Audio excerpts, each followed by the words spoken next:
Back again, Pavy Daily Takes. I know I'm super late today. It's already like 10 o'clock.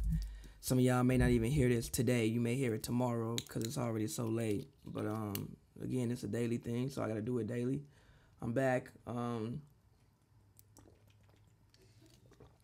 Sorry about that. I had to sip some water. I want to talk about Russ today, man. Russell Westbrook.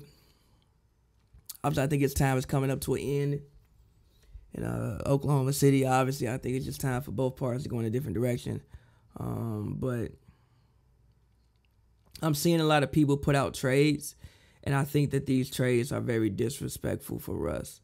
I think somehow we're at the point where Russ has become underrated, and I think that the media is a lot of that doing. I think the media controls narratives, and the media kind of has a huge say in like the public's perception, as like the public's perception, and also I think GM's perception of players around the league.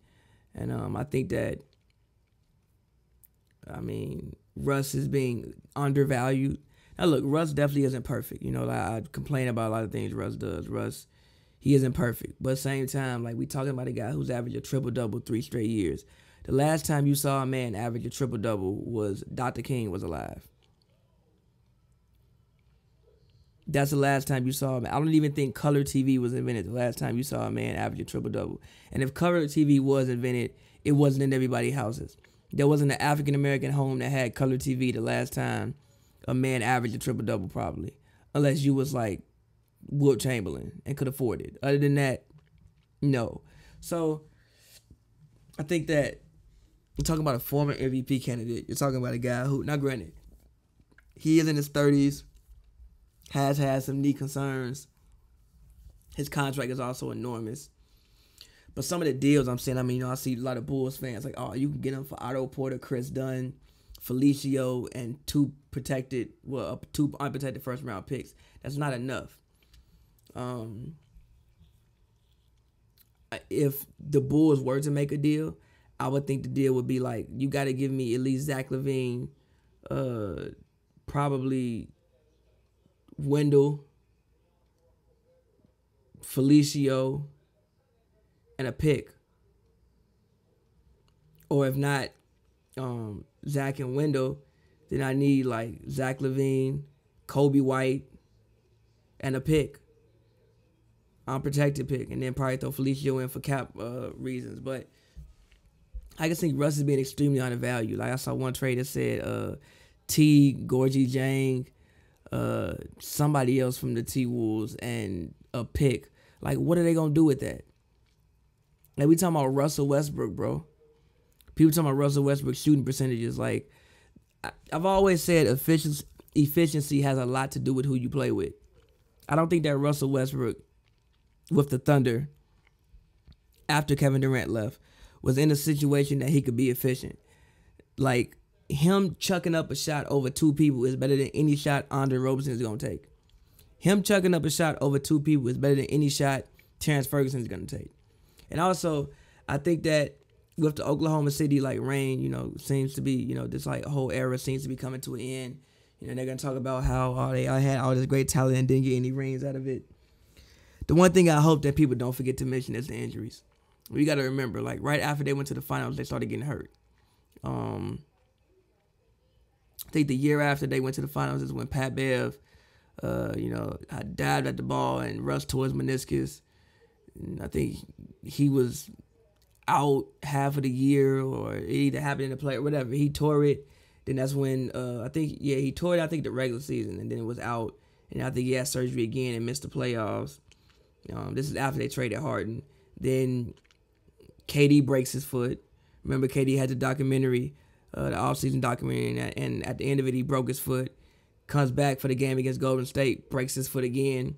Then that same season, like, Russ breaks his hand. Ibaka was hurt. That's the first season the Warriors won a ring. Ibaka was hurt. All those guys were hurt. And I remember thinking back then, like, if the Thunder could sneak into the playoffs as the 8th seed and actually be healthy, that they would actually beat the Warriors. Like, I remember thinking that. Then even fast forward, and after that, you got to think about last year, Andre Robinson is probably the defensive player of the year. He goes down, he gets hurt, doesn't recover at all. The man still ain't played. Then Paul George had knee surgery after the playoffs. Then even this year, PG tears his, I think, rotator cuff or labrum, something like that, and he's playing on it, so he's not 100% by the time you get to the playoffs. And also Russ has, I think it was hand surgery, which could also explain why he was shooting so terribly. The man got hand surgery after the playoffs. So I just hope that, when they talk about OKC and when they, mention OKC and when they speak on the Thunder and like what happened during this era, that nobody forgets the injuries. I think that that's probably the most unfortunate part about this Thunder reign. Is like, I don't think you ever really got to see what this Thunder team potentially could be, because they just literally, after they got to the finals, they started getting hurt. Like, everybody blames stuff on the Harden trade. I disagree. I just think it's on the injuries. Like, they just had untimely injury after untimely injury after untimely injury right after they went to the finals. And they had pretty much never had a healthy team in the playoffs. I think that leads to certain people undervaluing Russ. Like, we're talking about a guy who was coming off an MVP season 3 years ago. Now, granted, I think he's probably on the other side of his career at this point. I think that unless he changes his play style, I don't know if his play is very conducive and will do well with old age. I think he eventually needs to learn how to shoot better. His free throws are definitely troubling. You're talking about a guy who was shooting 80% from the line and went down to like 69 this year. That's extremely troubling. So Russ definitely has his faults, but the fact that people are saying there's no market, or like some of the trades I'm seeing people put out there for Russ, like, it's disrespectful. Again, I think the best destination for Russ is probably Miami. If he could get to Miami, I would love it. I think that him and Jimmy both need each other, competitively wise. I think that both of them, like, those are two guys when you go to practice, you stick them on opposite sides of the court and make them guard each other, or opposite teams and make them guard each other, and you know that the practice intensity is going to be top-notch every day. Like, Jimmy going to talk shit to Russ, and Russ going to talk shit to Jimmy, and neither one of them are going to back down. They're going to create that competitive environment, especially with Pat Riley, in the office. Like, I think that's like a match made in basketball heaven. That's personally where I would love to see Russ go. I think that could best benefit his career. Now, I don't know what a trade package you could put together, and I haven't, like, got to look at the trade machine. I think maybe if you did, like, Tyler Hero, because I'm loving the way Tyler Hero is looking in some league, and if I'm Miami and not if I'm Miami, if I'm OKC and you want Russ, I need Tyler Hero included in that package. I mean, maybe Hero, Winslow.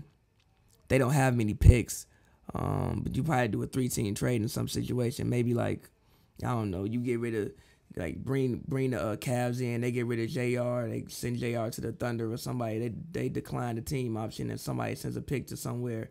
But I think that would be a place I would really, really love to see Russ. I just saw somebody on the timeline, actually a homegirl of mine, on the timeline, said Toronto. I don't hate Toronto.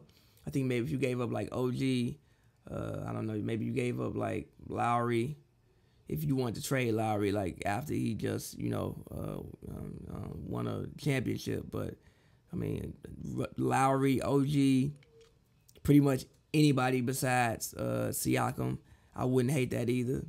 I think that's a deal maybe you could look to do.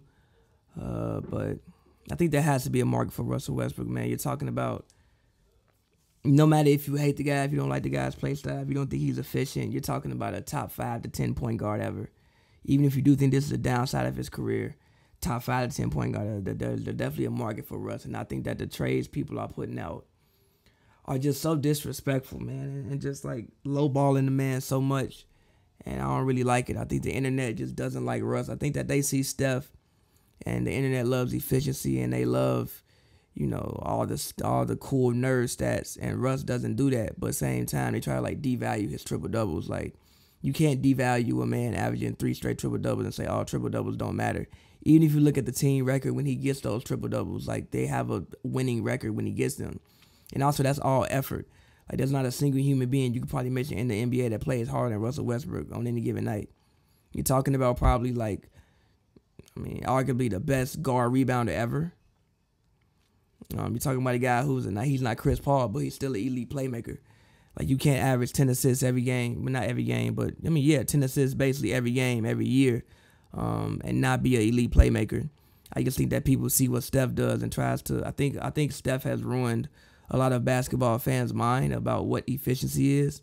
Like, I've seen people even say James Harden isn't efficient. I mean, like, he's not Steph, but for him to shoot, 36% from three, taking 11 a night, I think that's pretty damn good.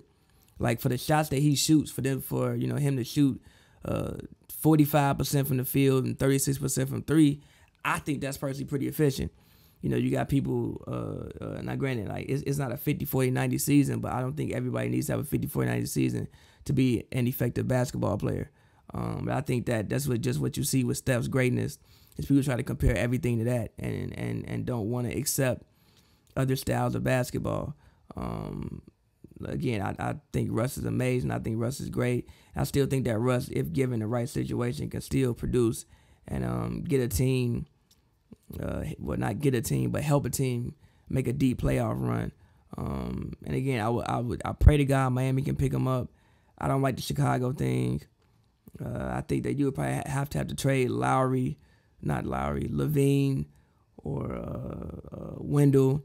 And if you just putting Russ and Lowry out there, I don't think that gives you much. Even if you just putting, if you putting Russ and Lowry out there, I don't think that gives you much. I still think you're probably like a 6 seed. I think that if you don't think that you can, like I said, if you don't think that whatever you trade for Russ, you can have a better team than the Thunder the last 2 years, and I don't think you trade for Russ. But yeah, Pavy Daily Takes. I'm actually going out of town later this week, so I don't know if I have one for you guys Thursday and Friday. We'll see. But yeah, man, Pavy Daily Takes, and I just want to tell y'all need to put some respect on Russ' name, man, for real.